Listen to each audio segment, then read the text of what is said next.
सब जग जानी सिया राममय सब जग जानी करहु प्रणाम जोरि जोग पानी करहु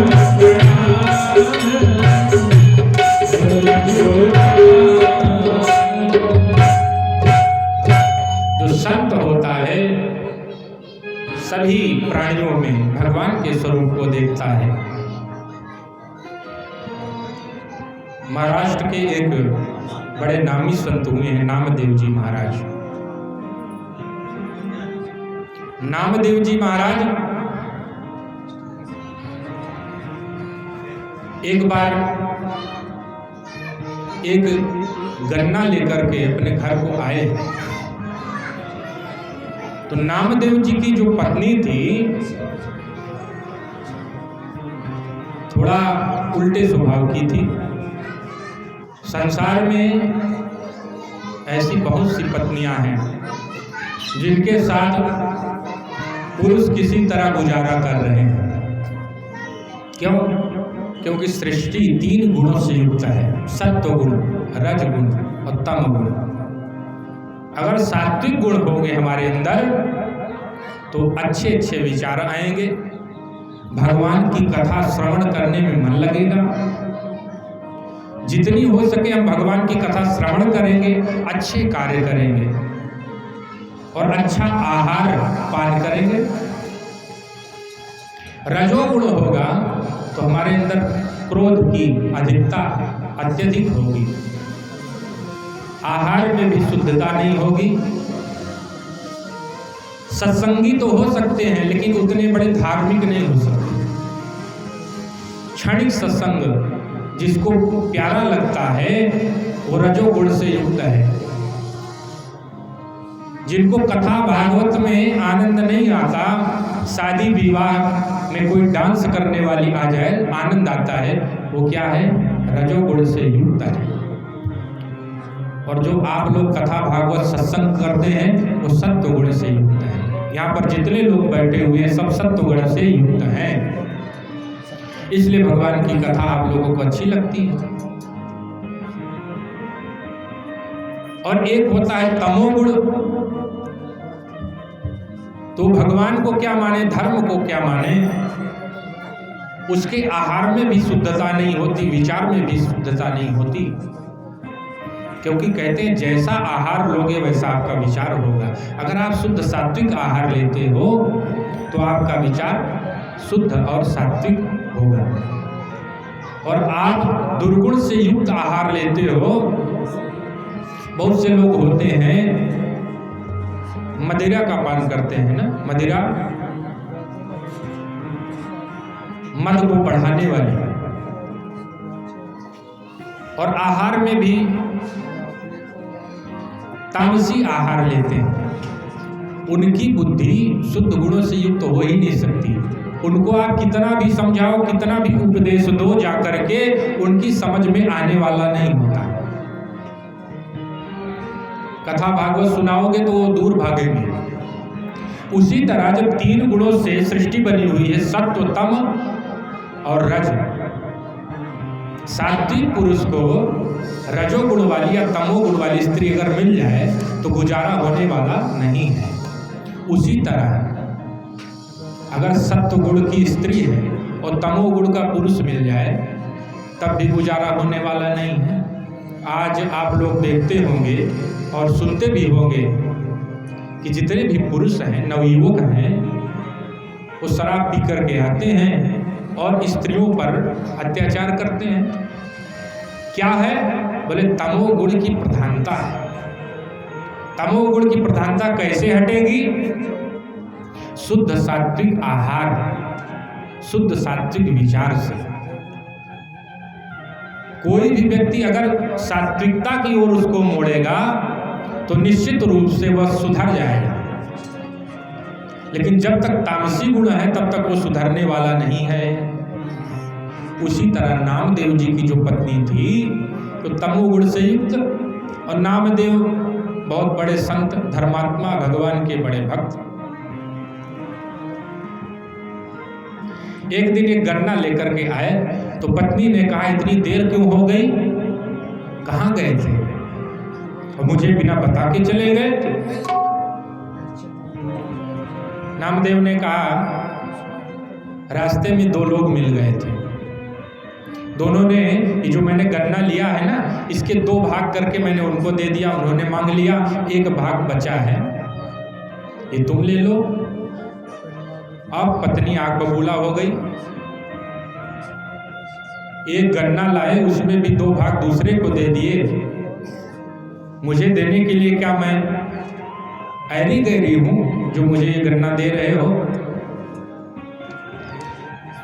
उस एक भाग को उनकी पत्नी ने तोड़ दिया, दो भाग कर दिए और दोनों भाग से दोनों हाथ में लेकर के नामदेव जी को मारने लगे।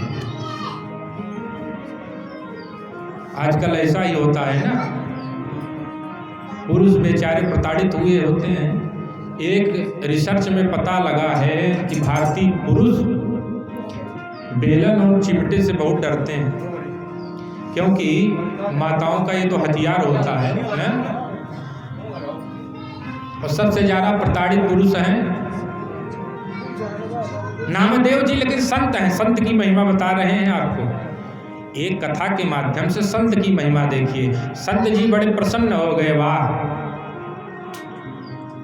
अभी एक था, तूने तो दो कर दिया, तुझसे अच्छा कोई बांट नहीं सकता। एक गन्ना था जो मैंने तुझे दिया, अब तूने दो कर दिया, एक गन्ना तू ले ले, एक गन्ना मैं ले लूं, दोनों आज चल करके गन्ना को चखते हैं। नामदेव जी का स्वभाव, विषमता में भी समता का जो दर्शन करे वो संत होता है। कितनी भी विपरीत परिस्थितियां हमारे जीवन में आ जाएं, लेकिन हमें समता का जब दर्शन हो जाता है तब सारे कार्य जो बिगड़े कार्य होते हैं बन जाते हैं।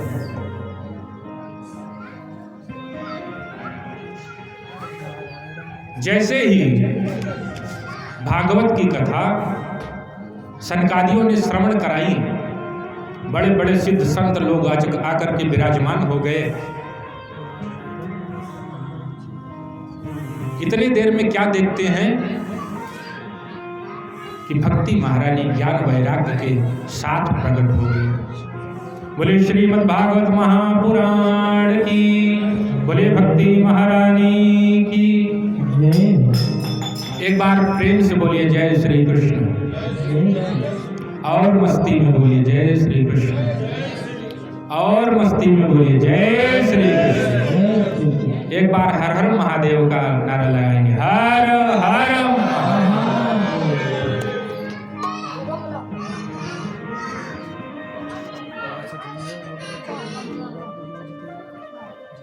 भक्ति सुतौ तो तरुणो गृहीत्वा प्रेमैक रूपा सहसा श्री कृष्ण गोविंद हरे मुरारी नाथेति नामानि मुहूर्त बदंती।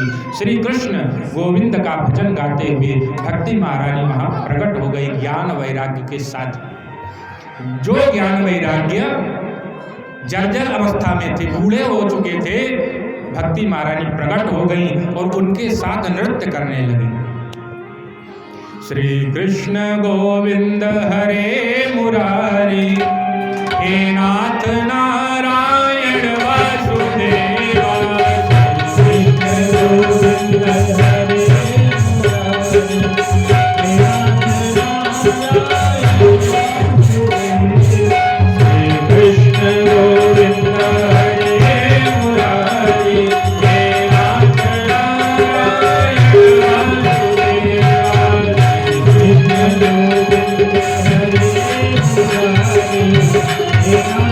वासुदेवा। हे नाथ नारायण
बंसी बजाते मन को लुभाते, यही गीत गाते मैं तननाथ त्यागूं। हे नाथ नारायण वासुदेव।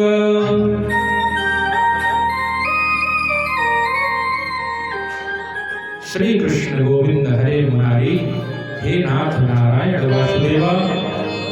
भक्ति महारानी संकीर्तन करती हुई कथा के मध्य प्रकट हो गई। सनकादि लोग बैठे थे, बोले कथम प्रविष्टम कथमागतेयम, कहाँ पर बैठने का स्थान है? क्योंकि बड़े बड़े सिद्ध संत आए थे, उनके लिए चौकी लगी हुई थी बैठने के लिए। भक्ति ज्ञान वैराग्य जो भगवान को प्राप्त कराती है, उनके लिए भी स्थान था।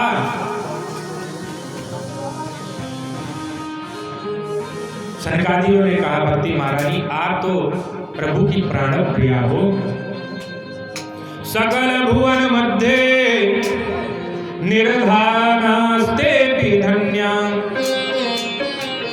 निवसते हृदयेषां श्री हरेर भक्ति रेका। हरिरपि निज लोकम सर्वथा तो विहाय प्रवसति हृदय तेषां भक्ति सूत्रोपनतः।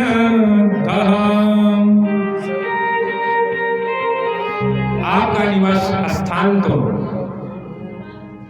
भगवान के जो भक्त हैं उनका हृदय है। आप उनके हृदय में जाकर के विराजमान हो जाइए। उन्हीं भक्ति, उन्हीं ज्ञान, वही वैराग्य की कथा हम लोग श्रवण कर रहे हैं। जैसे आपने को पूर्व में बताया गया कि भा माने भक्ति, गा माने ज्ञान, व माने वैराग्य और ता माने त्याग। भगवान की भक्ति प्रथम सीढ़ी, बिना भक्ति के ज्ञान वैराग्य आने वाला नहीं। भक्ति का निरूपण आप आगे चल करके श्रवण करेंगे। नवदा भक्ति, श्रवणम कीर्तनम विष्णु स्मरणम पाद सेवनम अर्चनम वंदनम दास्य साख्य आत्मनिवेदनम। श्रवणम, पहली भक्ति क्या है? श्रवण। जो आप लोग कर रहे हैं ना, कथा श्रवण कर रहे हैं भगवान की, ये पहली भक्ति है। श्रवण के बाद कीर्तनम, आप लोग दूसरी सीढ़ी पे पहुंचते हैं, कीर्तन भी करते हैं। श्रवणम कीर्तनम विष्णु, भगवान का श्रवण, भगवान की कथा का श्रवण और कीर्तन आप दोनों कर रहे हैं। और स्मरण, भगवान की कथा का स्मरण। जब भगवान की कथा श्रवण कर रहे हैं तो निश्चित रूप से भगवान का स्मरण कर रहे हैं।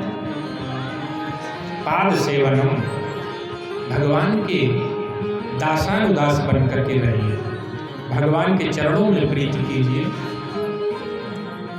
इसलिए जब कीर्तन होता है ना, तो आप लोग ताली बजा करके भगवान का कीर्तन कीजिए, क्योंकि ये भक्ति है। नवदा भक्ति में एक है श्रवणम कीर्तनम, भगवान का कीर्तन। इसमें संकोच नहीं करना चाहिए, न शर्म करनी चाहिए किसी बात के लिए। गोस्वामी जी ने कहा इन 9 भक्तियों में अगर एक भी भक्ति जीव के हृदय में आ गई तो निश्चित रूप से उसका कल्याण हो जाना है। भक्ति ज्ञान वैराग्य अपने अपने स्थान पर बैठ गए और कथा श्रवण करने लगे।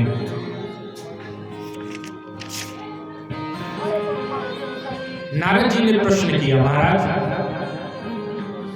के विशुद्धंतु मह्यम वदन्तु मह्यम सप्ताह यज्ञेन कथा महेन। आज जो ये श्रीमद् भागवत महापुराण की कथा श्रवण करा रहे हैं,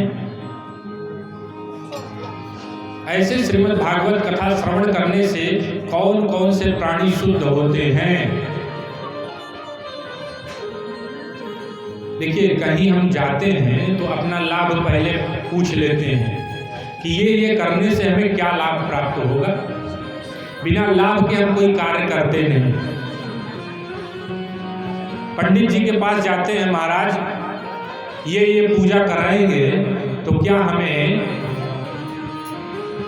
व्यापार में धन लाभ होगा, क्या हमें पुत्र की प्राप्ति हो जाएगी। महाराज आप गारंटी दे दो तब हम कराएंगे, तब पैसा खर्च करेंगे। तो श्रीमद् भागवत महापुराण इतना सप्ताह यज्ञ है, तो इसके कथा श्रवण करने से कौन कौन से प्राणी शुद्ध होते हैं, किसका कल्याण होता है, आप लोग बताएं। सनकादियों ने कहा, नारद जी कौन कौन से प्राणी शुद्ध होते हैं ये प्रश्न हटा दीजिए, एक प्रश्न जोड़ लीजिए कि जितने भी प्राणी हैं जिन्होंने पाप कर्म के अलावा कुछ नहीं किया, वो भी सप्ताह यज्ञ से पावन हो जाते हैं। नारद जी ने कहा, महाराज आपके कहने से हम थोड़ी मान लेंगे। व्यापारी के पास जाओ तो वो अपना माल अच्छा ही बताता है। सब्जी वाले के पास जाओ तो कहेगा, महाराज आज सुबह ही तोड़ करके लाया हूं। जहां व्यापार कर्म में जाओगे तो जो भी होगा वो बेचने के लिए अपना सामान अच्छा ही बताते हैं। तो कहीं आप इस कथा सुनाने के लिए इस श्रीमद् भागवत महापुराण को अच्छा तो नहीं बता रहे। सरकारियों ने कहा, नहीं ऐसी बात नहीं है, एक कथा सुनाता हूं, उसको सुन लोगे तो पता चल जाएगा कि कौन कौन से प्राणी शुद्ध होते हैं। इतिहास की एक कथा श्रवण कराते हैं। एक पंडित जी थे, भद्रशिला नदी के तट पर उनका निवास स्थान था। नाम था आत्मदेव। एक बार प्रेम से बोलिए जय श्री कृष्ण। एक बार और प्रेम से बोलिए जय श्री कृष्ण। और मस्ती में बोलिए जय श्री कृष्ण। और मस्ती में, और मस्ती में। देखिए, कथा श्रवण करने में नींद बहुत आती है, तो बीच बीच में ये हमें बुलवाना पड़ता है जय श्री कृष्ण। इसके दो लाभ होते हैं, एक तो आपकी नींद भाग जाती है, दूसरा भगवान का नाम भी जीवा पे आ जाता है। तो आप लोग जय श्री कृष्ण, हर हर महादेव, इन सब में कंजूसी नहीं करेंगे, तभी कथा सुनने में आनंद आएगा। आज कथा का पहला दिन था, तो आप आज थोड़ा महात्मा के बारे में श्रवण करेंगे।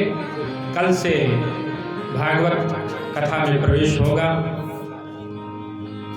और कल से आप लोग समय से अगर उपस्थित हो जाएंगे तो हम भी समय से बैठ जाएंगे और कथा होने लगेगी। और उधर ये क्योंकि ठंडी का समय है, कुछ लोग दूर से भी आएंगे, तो वो लोग भी समय से अपने घर पहुंच जाएं। इतना पांडे जी का आयोजन बढ़िया हुआ है, और आप लोगों को असुविधा ना हो इसलिए पांडे जी ने पूरा अपना प्रयास किया है। तो आप लोग समय से पधारेंगे और भगवान की कथा श्रवण करेंगे।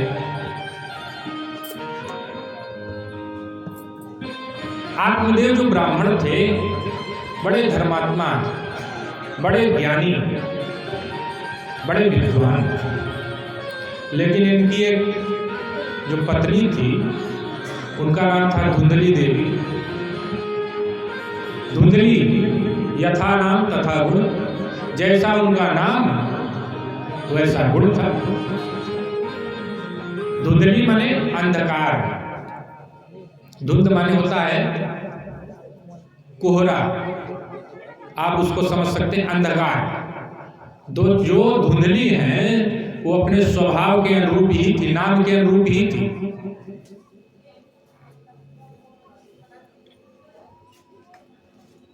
आत्मदेव बड़े धर्मात्मा और ज्ञानी, इनके कोई पुत्र नहीं था। आत्मदेव एक दिन बड़े निराश होकर के एक वृक्ष के नीचे बैठे हुए थे। सोच रहे थे कि आत्महत्या कर लूं। इतना धन दौलत भगवान ने दिया है, लेकिन उसको भोगने वाला कोई नहीं है, तो निश्चित रूप से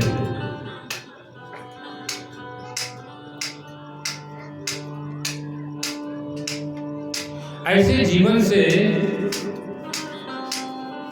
तो मर जाना ही भले है। आत्महत्या करने के लिए सोच ही रहे थे कि एक ब्राह्मण देवता उधर से गुजरे। उन्होंने देखा कि आत्मदेव ब्राह्मण बड़े शुद्ध दिखाई पड़ रहे हैं। चूंकि ब्राह्मण थे आत्मदेव, तो पहुंच करके पूछा, महाराज आप इतने चिंतित क्यों हैं, क्या कारण है? बोले, महाराज मैं आत्महत्या करने के लिए जा रहा हूं।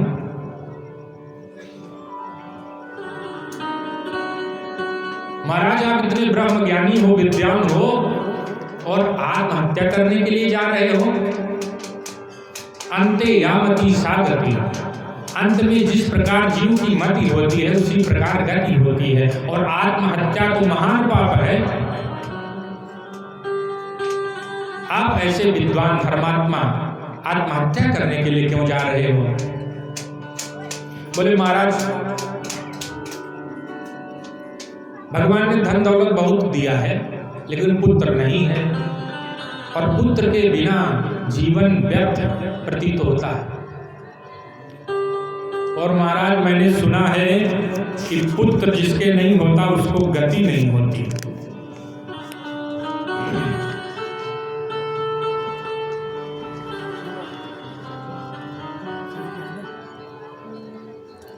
आत्मदेव इतने विद्वान, लेकिन आज कह रहे हैं कि जिसके पुत्र नहीं होता उसको गति नहीं होती। क्या ये सच है? इस संसार में जिसके पुत्र नहीं है वो सबसे बड़ा धर्मात्मा है। उसे हमें अवहेलना की दृष्टि से नहीं देखना चाहिए। आजकल हमारे यहाँ गलत प्रथा चली आ रही है। जिसको पुत्र नहीं होता उसको शुभ काम में भाग लेने का अधिकार नहीं देते, उसको उसके दर्शन नहीं करते, उसको समाज में बड़ी गलत दृष्टि से देखते हैं। आप यह ध्यान लगाइए कि जिसके पुत्र हो गया क्या उसी की गति होगी? तो क्या जितने भी जिसके पुत्र हैं वो स्वर्ग में ही जाता है? उसको नरक का मुख देखना नहीं पड़ता।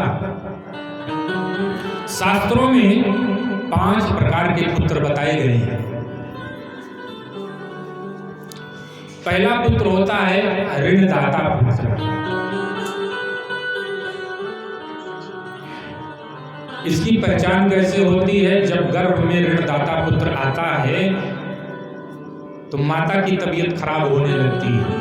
तो जब तक गर्भ में रहता है तब तक तबीयत खराब ही रहती है।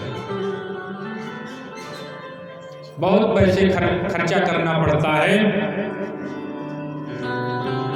जन्म लेने के बाद या तो वो पुत्र मर जाता है, या तो अगर जीवित रहता है तो माता पिता को बहुत कष्ट देता है।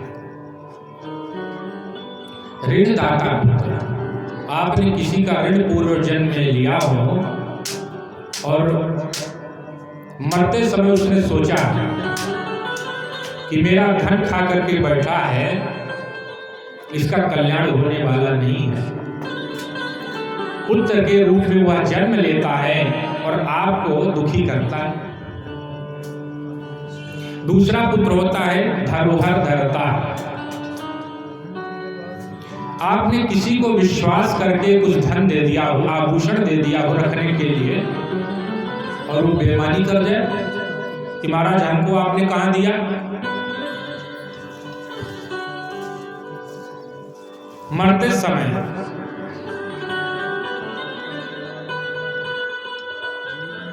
वो श्रापित करके मरता है, और जब पुत्र के रूप में वो जन्म लेता है तो आपको कष्ट प्रदान करता है। तीसरा पुत्र बताया शत्रुपुत्र। शत्रुपुत्र जब गर्भ में आ जाता है तो घर परिवार आस पड़ोस में झगड़े होना शुरू हो जाता है। जो आपके सगी संबंधी होते हैं उनसे वैर हो जाता है।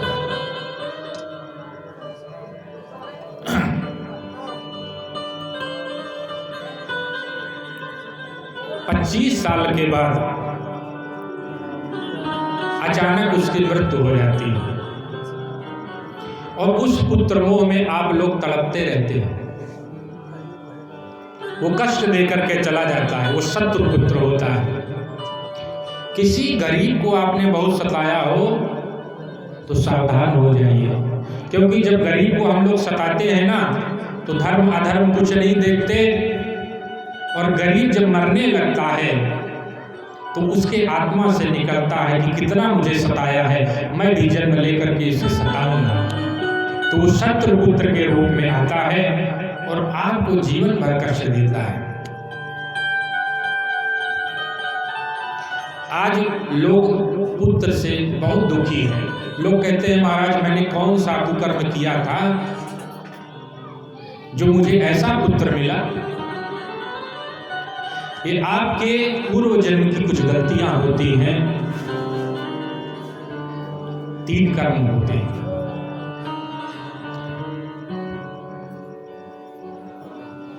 जो क्रियमाण कर्म होता है वही आगे चल करके भाग्य बनता है, प्रारब्ध जिसे कहते हैं। तो आज जो हम कर्म कर रहे हैं यही आगे चल करके भाग्य बनेगा, और यही भाग्य फलदायी होगा। अगर हम अच्छा कर्म करे रहेंगे तो अच्छा फल मिलेगा, बुरा कर्म करे रहेंगे तो बुरा फल मिलेगा।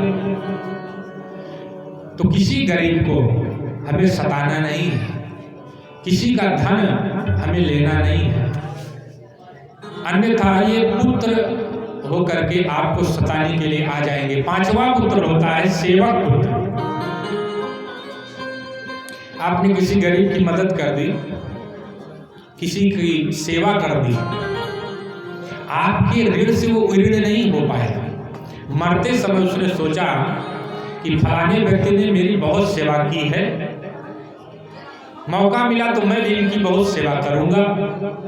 उस जन्म में तो वो सेवक बन ना पाया, लेकिन अगले जन्म में जब जन्म लेगा तो वो पुत्र के रूप में आएगा और आपकी सेवा करेगा। पांडे जी का परिवार बड़ा संस्कारित है। मैंने देखा, मैं कल से जब आया हूं तो इनके बता रहे थे कि 4 पुत्र हैं। विनोद कुमार पांडे जी बड़े सेवक भाव के हैं और इनका स्वभाव भी बड़ा उत्तम है। निश्चित रूप से ये पांडे जी का पूर्व कर्म है जो फलीभूत हो रहा है। आज जो ये भोग रहे हैं ये इनका पूर्व जन्म का कर्म है। तो हमें जितना हो सके किसी का अपमान नहीं करना चाहिए, किसी को दुख नहीं देना चाहिए। तो पुत्र से गति नहीं होती, गति अपने कर्मों से होती है। कर्मों का सुधार हमें करना चाहिए। अगर गलत कर्म कर रहे हैं तो आज से संकल्प ले लें कि हमसे कोई गलत काम ना हो, और गलत काम किए हों तो आज भगवान के दरबार में हम लोग प्रार्थना करेंगे, प्रभु हमारे सारे कष्टों को दूर कीजिए। आज से कोई भी गलत कार्य होने वाला नहीं।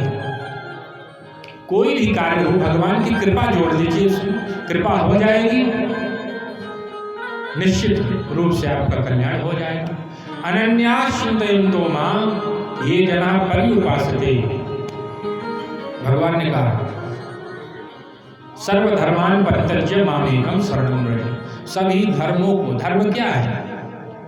हिंदू मुस्लिम सिख ईसाई ये नहीं, सर्वधर्मान। पुत्र के प्रति भी हमारा धर्म होता है, पिता के प्रति भी हमारा धर्म होता है, भाई के प्रति भी हमारा धर्म होता है। तो इन धर्मों में हम बंधे हुए होते हैं, माया मोह में बंधे हुए होते हैं। इन्हीं धर्मों से ऊपर उठ करके भगवान को स्वीकार करना है। वही तो भगवान ने कहा सर्वधर्मान परित्यज्य माम एकम शरणं व्रज। मेरी एक अकेले की शरण अगर ग्रहण करोगे निश्चित रूप से कल्याण होने वाला है। हम तो भगवान भी बदलते रहते हैं। आज हनुमान जी को पूजने लगते हैं, हनुमान जी से काम नहीं हुआ। शंकर जी को, शंकर जी से काम नहीं हुआ तो भगवान कृष्ण को, और सबसे काम नहीं हुआ तो दुर्गा मैया के पास पहुंच जाते हैं। पंचदेव की उपासना हमारे यहाँ बताई गई है। गणेश जी महाराज, दुर्गा महारानी, सूर्य नारायण, भगवान भोलेनाथ और श्रीमन नारायण, 5 देवों की उपासना हमारे यहाँ बताई गई है। और अंततोगत्वा जो भी हम कर्म करते हैं वो भगवान नारायण को अर्पण करते हैं। चाहे ब्रह्म कह लीजिए, चाहे नारायण कह लीजिए, जितने भी कर्म हैं हम भगवान को अर्पण करते हैं। और पूर्णता भगवान के ही नामों से आता है। पूर्णमतः पूर्णमिदं पूर्णात् पूर्णमुदच्यते पूर्णस्य पूर्णमादाय पूर्णमेवावशिष्यते। जब हम कर्मकांड करते हैं, पंडित जी लोग कर्मकांड कराने लगते हैं तो पहले क्या बोलते हैं? पहले अपवित्र करते हैं। अपवित्रः पवित्रो वा सर्वावस्थांगतो विवा या स्मरेत पुंडरीकाक्षम। जैसे हम पुंडरीकाक्ष भगवान का स्मरण करते हैं तो बाह्य आभ्यंतरः शुचि, बाहर और अंदर हमारा शरीर पवित्र हो जाता है।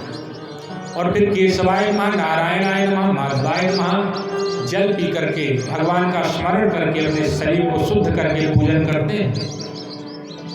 और बीच में संकल्प पढ़ते हैं विष्णोर विष्णोर विष्णु, भगवान विष्णु के नामों का उच्चारण करते हैं। और अंत में भगवान विष्णु को ही अर्पण हम कर देते हैं जितने भी कर्म होते हैं।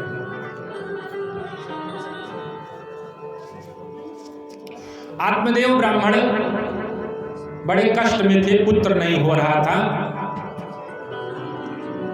महात्मा जी ने बहुत समझाया, महाराज पुत्र से कल्याण होने वाला नहीं है। अगर पुत्र से कल्याण होता तो जिसके 2 पुत्र हैं उसका ज्यादा कल्याण होता, 4 वालों का और ज्यादा होता, 10 वालों का तो एकदम से।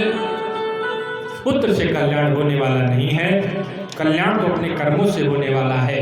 आत्मदेव ने कहा, महाराज आप साधु सन्यासी लोग पुत्र को क्या जानते होंगे?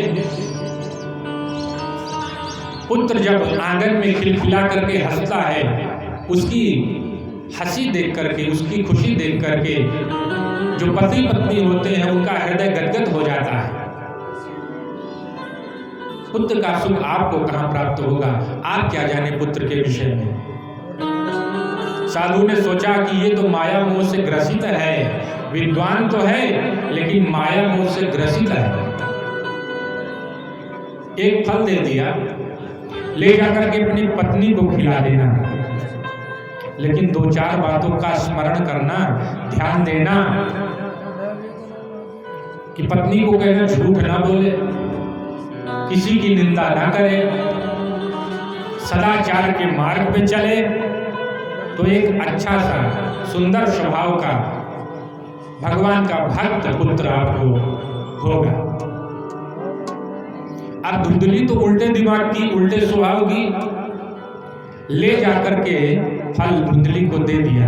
आत्मदेव ने कहा, देवी इस फल को खा लोगी, पुत्र हो जाएगा, हम लोग सुखी हो जाएंगे। धुंधली को लगा कि कहीं फल खाने से पुत्र होता है क्या? अरे आजकल तो कई बाबा लोग घूम रहे हैं, अनेक पंथ, अनेक समुदाय के लोग ढोल विद्या रचा रहे हैं, तो ऐसे कोई बाबा मिल गए होंगे, इनको फल दे दिया, कहीं फल खाने से पुत्र होगा। उसको विश्वास न हुआ, लेकिन पति की बात रखने के लिए फल तो ले लिया। बोला, पतिदेव स्नान करके भगवान का भजन करके खाऊंगी। अब कभी ना भजन करने वाली भजन करके फल को खाएगी। फल को रख लिया। उसकी एक बहन थी माया देवी, बहन को बुलाया, कहा बहना एक संत ने मेरे पतिदेव को फल दिया है, तू ही बता क्या फल खाने से पुत्र होता है क्या? मुझे तो ये सब ढोंग ढकोसला लगता है। बहना ने कहा ऐसा है, पुत्र खाने से फल नहीं होता, मुझे ये पूर्ण विश्वास है, लेकिन तुझको अगर ये देखना हो तो तेरे घर में जो गैया बंधी है वो भी बंध्या है, वो भी बंध्या है, उसको फल दे दे। फल खा करके अगर उसको गर्भ हो जाएगा तो मान जाना कि फल में दिव्यता थी, शक्ति थी। अब तो उसने फल को गैया को दे दिया। उसकी बहना ने कहा मुझे 4 महीने का गर्भ है, मुझे गर्भ होने वाला है, जब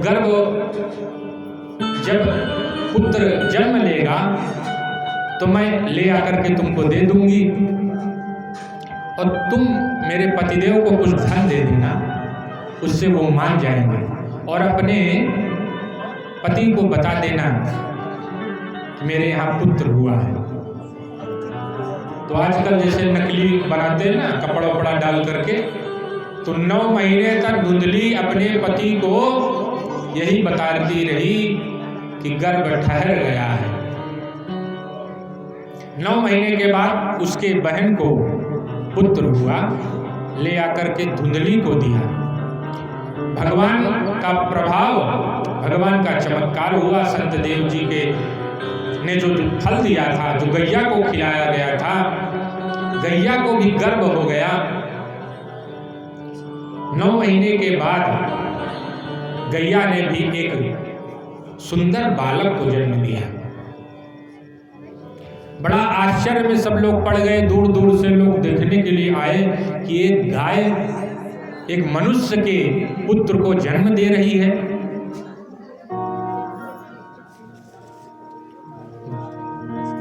गैया का जो पुत्र हुआ उसके कान गऊ के तरीके से थे, गऊ के आकार के थे, जैसे गऊ के कान होते हैं। आत्मदेव ने दोनों पुत्रों का नामकरण किया।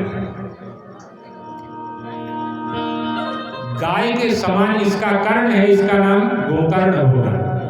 जो गाय का पुत्र था उसका नामकरण किया गोकर्ण, और जो धुंधली का पुत्र था उसका नामकरण करने के लिए जैसे उठे, धुंधली ने कहा सुनो सुनो, 9 महीने तक मैंने गर्भ में पाला है, नामकरण तो मैं ही करूंगी। मेरा नाम धुंधली तो मेरे पुत्र का नाम धुंधकारी। गोकर्णो महाज्ञानी, गोकर्ण महाज्ञानी, धुंधकारी महाखल। कुछ दिन व्यतीत होने के बाद जब बड़े हुए तो गोकर्ण जी महाराज परम विद्वान हुए, और जो धुंधकारी था महान दुष्ट निकला। अपने पिता को सताता, अपनी माता को मारता। जितना पुत्र मोह था जो आत्मदेव जी को था वो सारा का सारा उतर गया। आज उसको साधु की बात याद आई कि साधु महाराज सही कहते थे कि पुत्र से कोई सुखी नहीं हो सकता। मेरा एक पुत्र गोकर्ण है जो महान ज्ञानी है, विद्वान है, लेकिन एक मेरा पुत्र धुंधकारी है, धुंधकारी महाखला। ये महान खल है, बड़ा दुष्ट स्वभाव का है। अपने पुत्र से दुखी थे। एक दिन पुत्र नहीं था तब दुखी थे, आज पुत्र क्यों है इसलिए दुखी है। बैठे हुए थे तो गोकर्ण महाराज पहुंचते हैं, पिताजी क्या बात है? आत्मदेव ने कहा बेटा तेरे जैसा धर्मात्मा पुत्र मिला, लेकिन एक महान दुखदायी संतान भी धुंधकारी के रूप में मिल गई। गोकर्ण महाराज ने जो विद्वान थे उन्होंने समझाया, पिताजी न चेन्द्रस्य सुखम किंचिन न सुखम चक्रवर्तिनः सुखमस्ति विरक्तस्य मुनिरेकांत जीवनः। अंधकूपे स्नेहपासे बद्धः पंगुरहं सठः कर्मणा पतिनो नूनं मामुद्धर दयानिधे। पिताजी, हम लोग तो सांसारिक प्राणी हैं। अरे इंद्र को भी सुख नहीं है, न चेन्द्र से सुखम। एक राजा को भी सुख नहीं होता, स्वर्ग के राजा इंद्र को भी सुख नहीं होता। इंद्र को तो सबसे बड़ा दुख है। शतक्रतु इंद्र को कहते हैं, जो सब यज्ञ कर लेता है वो इंद्र की गद्दी पर विराजमान हो जाता है। इंद्र को डर लगा रहता है कि कहीं कोई व्यक्ति सब यज्ञ न कर ले, इसलिए जितने भी यज्ञ होते हैं इंद्र पहुंच जाते हैं बाधा डालने के लिए, यज्ञ इसका पूर्ण ना हो। तो इंद्र को भी सुखी नहीं है। एक चक्रवर्ती राजा होता है जो पूरे देश का मालिक होता है, लेकिन उसको भी सुख नहीं है, उसको भी चिंता सताए हुई है। तो हम तो सामान्य प्राणी हैं, हम कैसे सुखी हो सकते हैं? वास्तव में ये संसार दुखालय है और इसमें जो भी आता है दुख को प्राप्त करता है।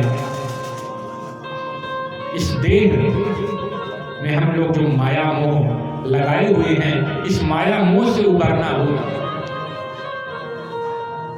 देहेस्ति मांस रुधिरे भीमतिं त्यजत्वां जाया सुतादिषु सदा ममतां विमुञ्च पश्यामि संजगदिदं क्षणभङ्गनिष्ठा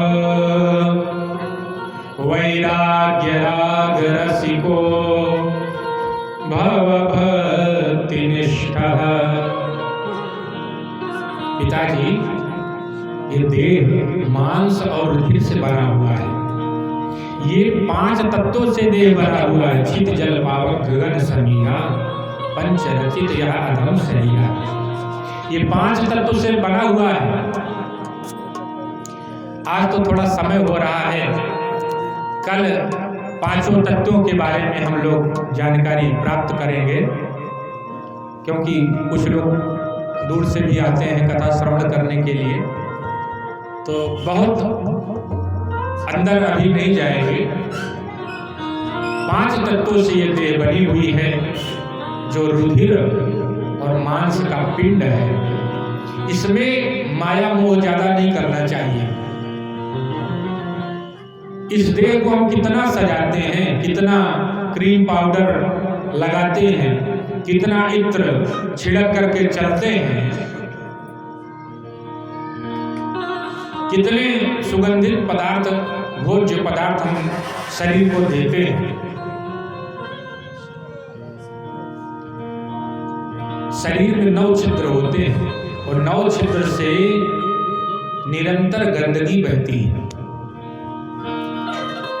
सुगंधित भोज्य पदार्थ हम खाते हैं लेकिन गंदगी को निकालते हैं। ये शरीर कहाँ से श्रेष्ठ हो गया? शरीर की श्रेष्ठता तो तभी है जब भगवान के भजन में लगे, जीवा भगवान के गुण गाए। हस्तौ च कर्मसु, भगवान के कर्म में, भगवान की सेवा में हाथ लगे, भगवान की यात्रा में ये पैर चले, ये दोनों कान भगवान की कथा का श्रवण करें। गोस्वामी जी ने, अब आगे की कथा में बहुत विस्तृत हो जाएगा, गोस्वामी जी ने तो यहाँ तक लिखा है कि जिसकी जीवा भगवत गुण को गाती नहीं वो मेढक के समान है, टर टर करती है, उसका कोई कार्य नहीं। सर्प के बिल के समान उसके कान हैं, कान में छिद्र तो है, सुनाई भी देता है, लेकिन अगर भगवत कथा को नहीं सुना, अच्छे वक्तव्य को नहीं सुना, तो तो ये कान भी डरता है। भगवान की सेवा में जो श्रम लग जाए वही श्रम श्रेष्ठ होता है।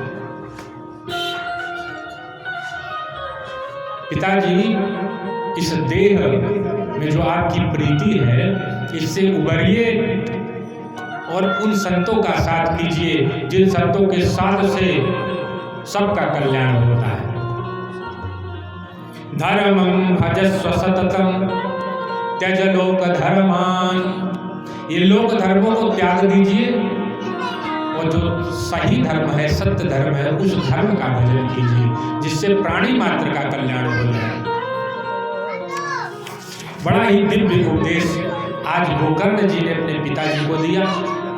पिताजी की समझ में आ गई बात। समझ में बात तभी आती है जब हम दुख से दुखी होते हैं।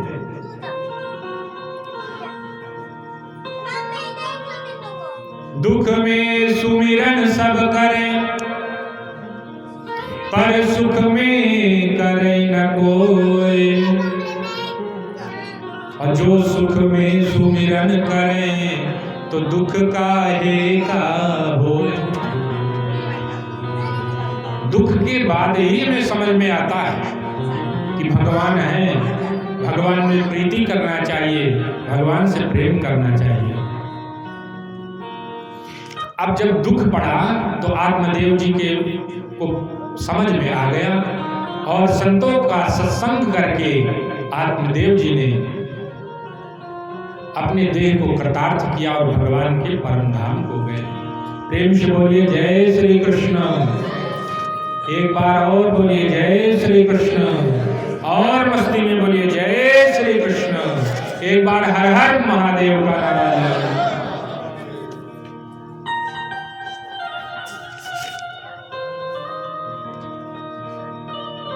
कुछ दिन के बाद ये जो धुंधली थी ये भी अपने पुत्र के आतंक से दुखी हो गई और अंधेरे में निकल गई। रात में एक कुएं में जाकर के गिर गई, प्राणांत हो गया।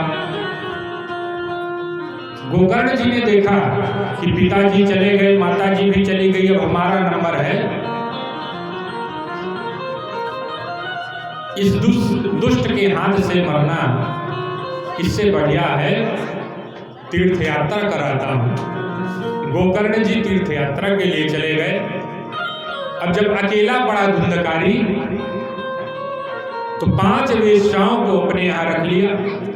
चोरी करता, राजा के यहाँ धन लूटता और वेश्याओं के कार्य की पूर्ति करता।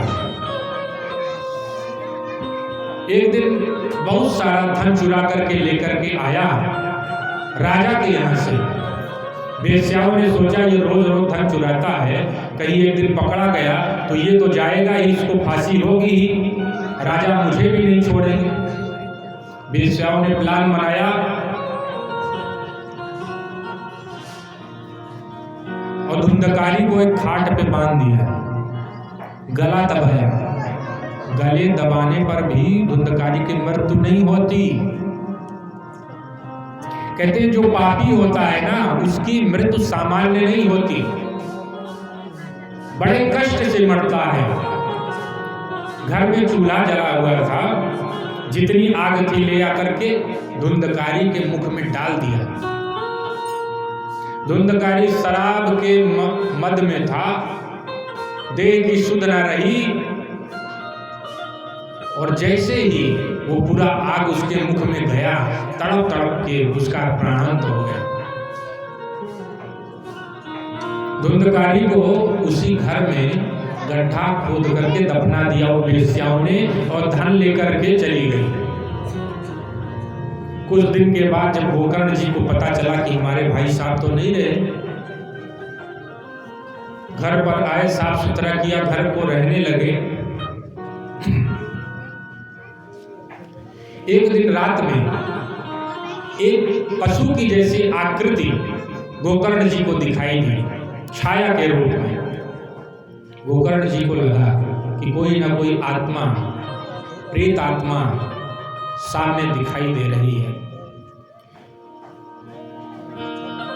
हाथ में जल लिया, मंत्र का उच्चारण किया। ये गोकर्ण जी महाराज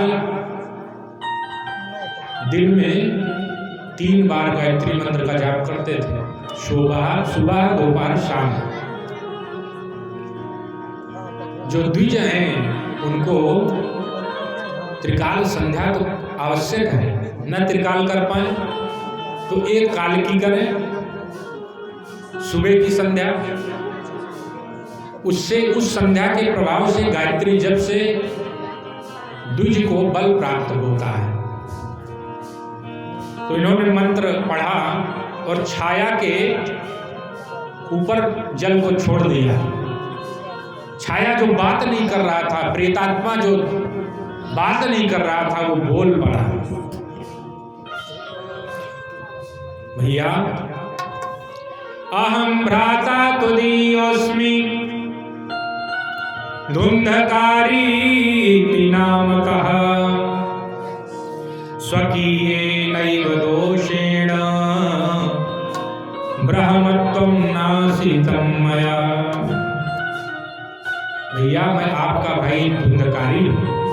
मैंने इतने पाप कर्म किए हैं कि अपना ब्राह्मणत्व मैंने नाश कर दिया।